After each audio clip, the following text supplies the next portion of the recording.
This video is brought to you by my $5 or more patrons, the sponsors at patreon.com/AlexHeitz. We have Identitech, Andreas Glaisel, Laura G. Sanderson, Steve Aldersley, Anthony Coleman, and David Dockery. Thank you guys so much for sponsoring.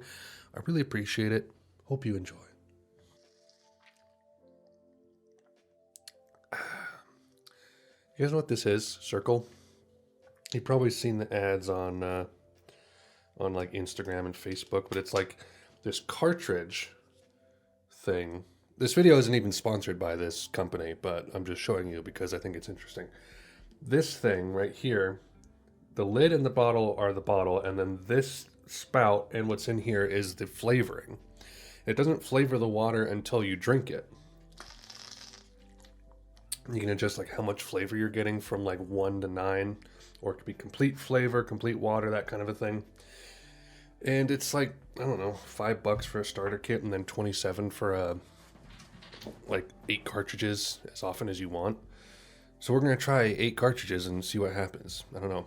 I find it oddly fascinating, even though it's like one of the most asinine products ever. Hello. I hope you're all doing well. We are nearing the end of April. To again date this video like I have the past several, we're coming out of this stay-at-home order that has happened on in the United States for this 2020 coronavirus thing, and I'm very excited because we've had 37 cases here in our county, and like 32 of them have recovered. So it's not spreading here. And we desperately need to open our stuff back up. And that means my local tobacco shop will reopen and I can finally buy local cigars once again. I'm glad. Because I'm running low. I have one left. And that makes me so sad. So, last album I listened to was Lodger last Friday. It's kind of forgettable, honestly. The only song I've come back to and listened to in any serious way is Don't Look Back in Anger, which I think is the best song on the album. I've kind of come to that realization. There's, like I said in the video, there are songs on the album that I'm glad I heard. A couple I didn't really care too much about, like Yassison and, Red Money? That last song, Real Money? I can't remember what it's called. Those two are just kind of to me, but the rest, it's like, okay, I'm glad I heard them. But then Look Back in Anger is like the only one I'll probably ever return to.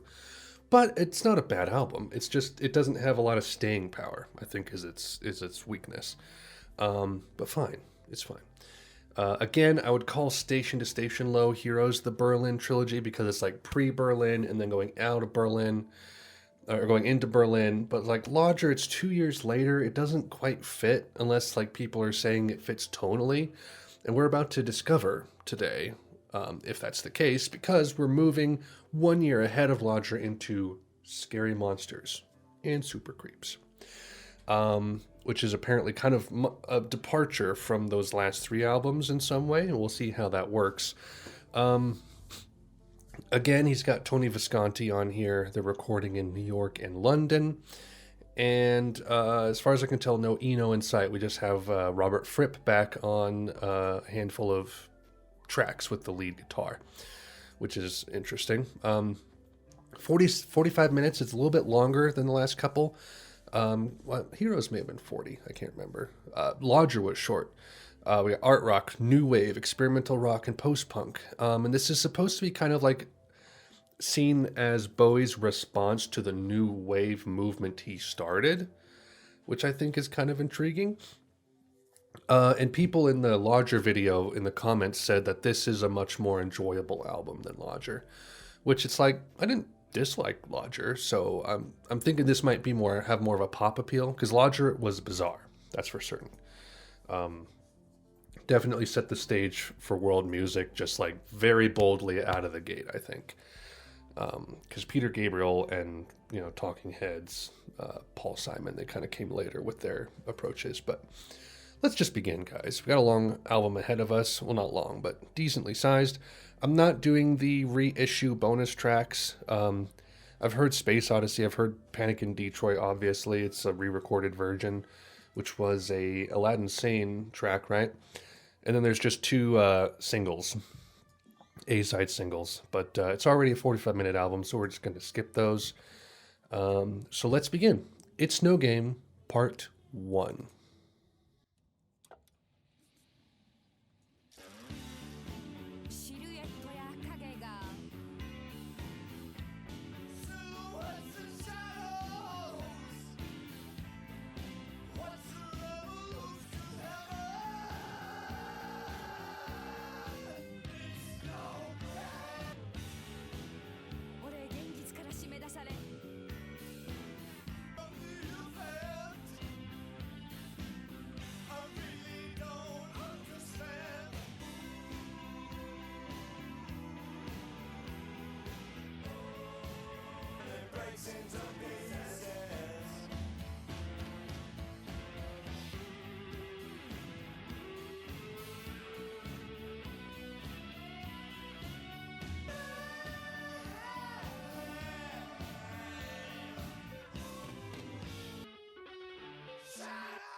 um, this is Aladdin Sane and Lodger having a baby, I think.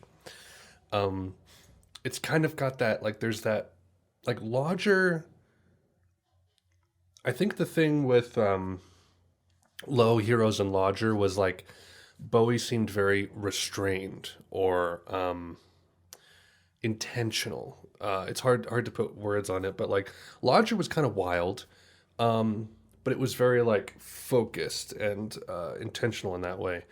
Whereas this, I'm getting like obvious, like his vocals were very unrestrained here, and kind of like that yelping, and that reminded me of Aladdin Sane a little bit of Ziggy Stardust, but definitely Aladdin Sane. But the instrumentation still has a little bit of that Lodger flair. It's a little bizarre, whereas with Aladdin Sane, the only bizarre stuff was really the piano, a little bit of guitar. So yeah, I definitely see this as kind of being the love child of those two albums, which is interesting. I suppose it makes sense. We'll see if that continues. Up the Hill, backwards. Don't rename the file. Play it.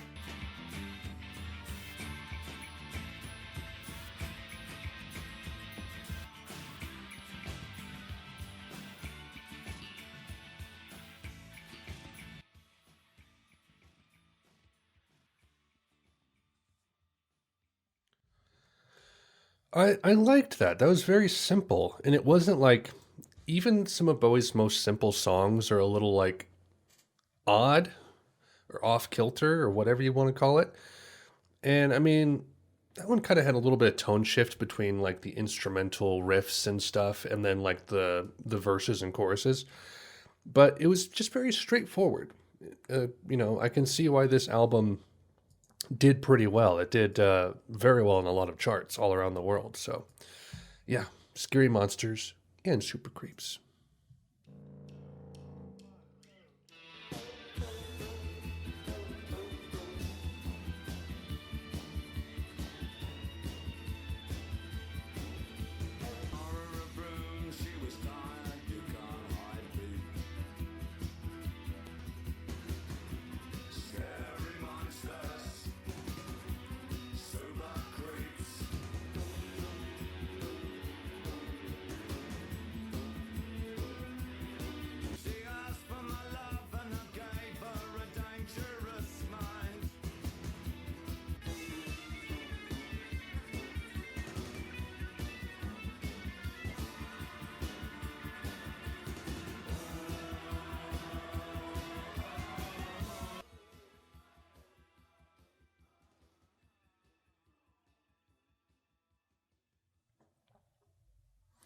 Never heard anything so terrible in all my life.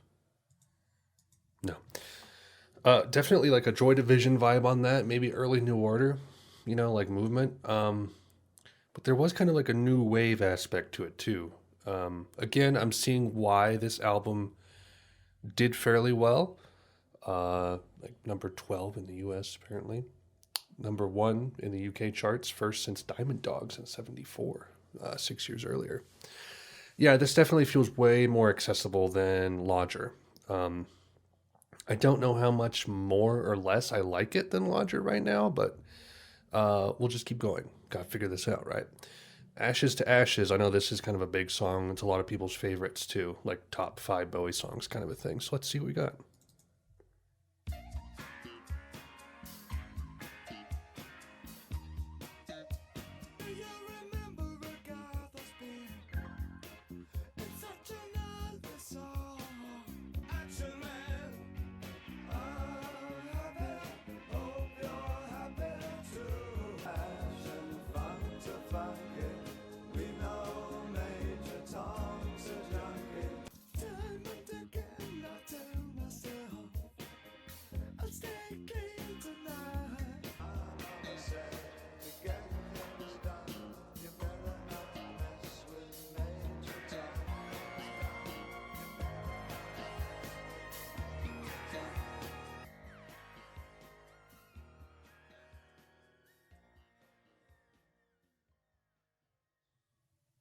Pretty good.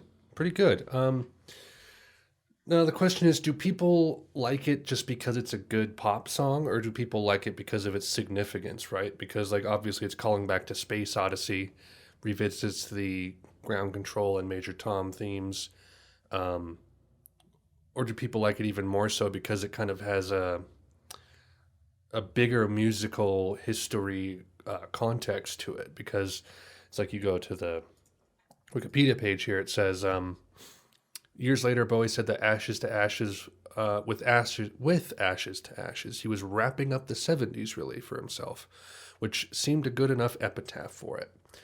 Um, and it has this towards the end this nice kind of space rock vibe, and it's interesting that people say that this is seen as a direct reference to the new wave acts that he inspired over the years, because this came out in '80. Like new wave, I would argue had its peak in the '80s. So this is like kind of pre new wave in a way. It's still pretty early, I think, unless I'm missing something. I think a lot of the big stuff was in the '80s, right? I don't know, but no, that was a good song. I dig it. Kind of like Up the Hill Backwards, simple, um, easy to palate. Just good pop appeal on that one. Fashion.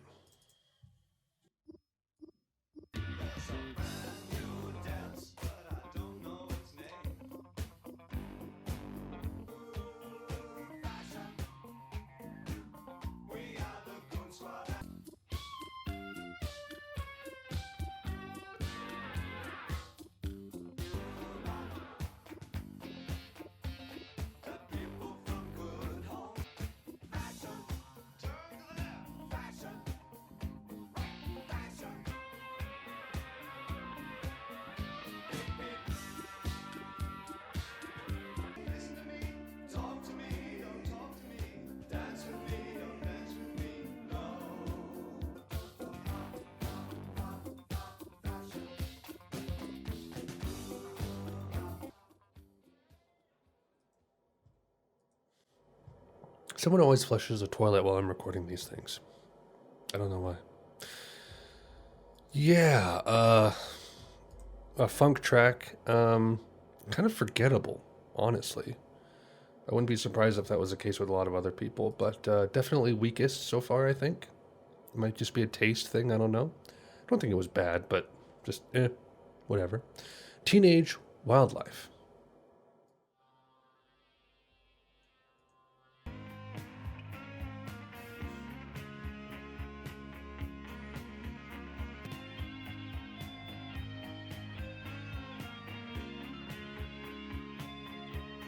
How come you only want tomorrow?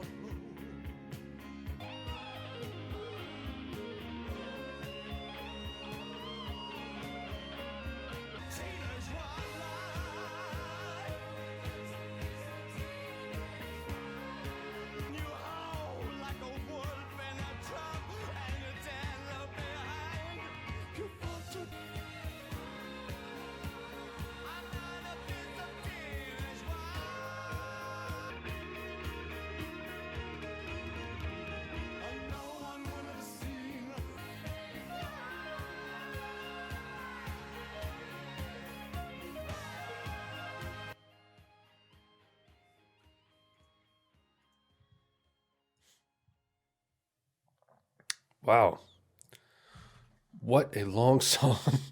That was one of those songs where it just kind of felt longer than it actually was, but I didn't mind it. I kind of liked it in a way. I'm gonna have to let that one kind of sit a little bit because it did feel very sprawling. It felt like it had a lot to say. Um, good, good. Scream like a baby.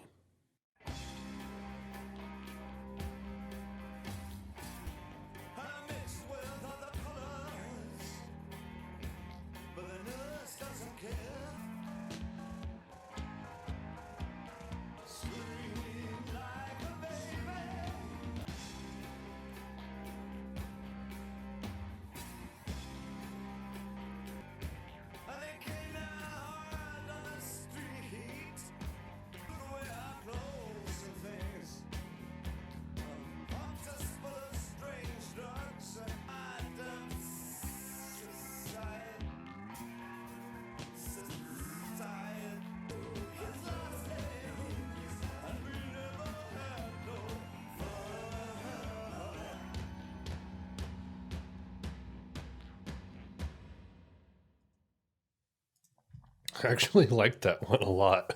Um, Something about like that post punk groove and just the chord choices. I don't know. I found that very enjoyable. It was yeah, interesting. All right. Three songs left, everybody. Kingdom Come.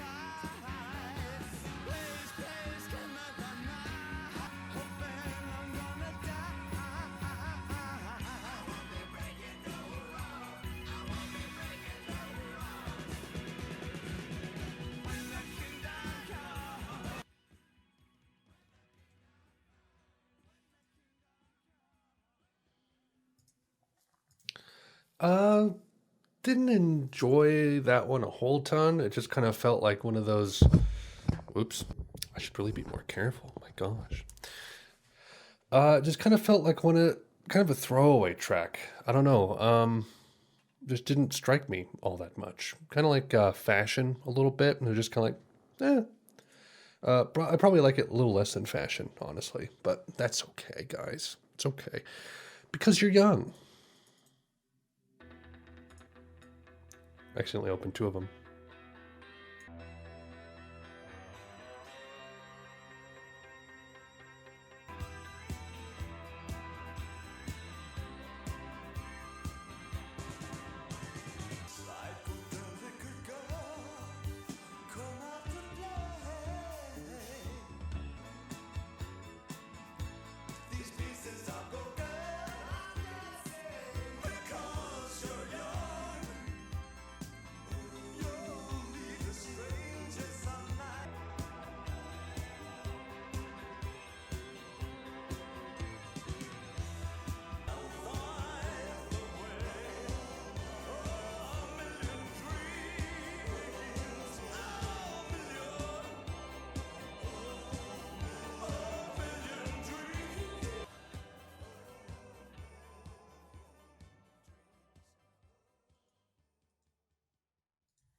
I liked it more than Kingdom Come. Again, just kind of whatever, but it wasn't bad. It wasn't bad. It was more interesting than the last, that's for sure. Last track, we got part two, or number two of It's No Game. Silhouettes and shadows. Oh, yeah.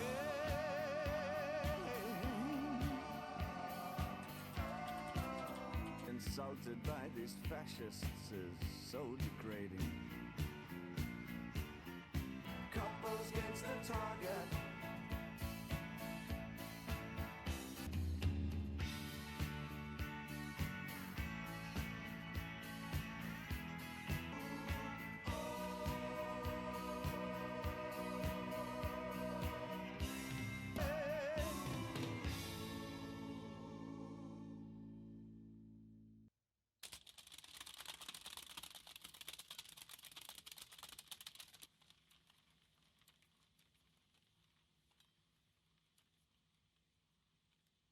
Oh gosh.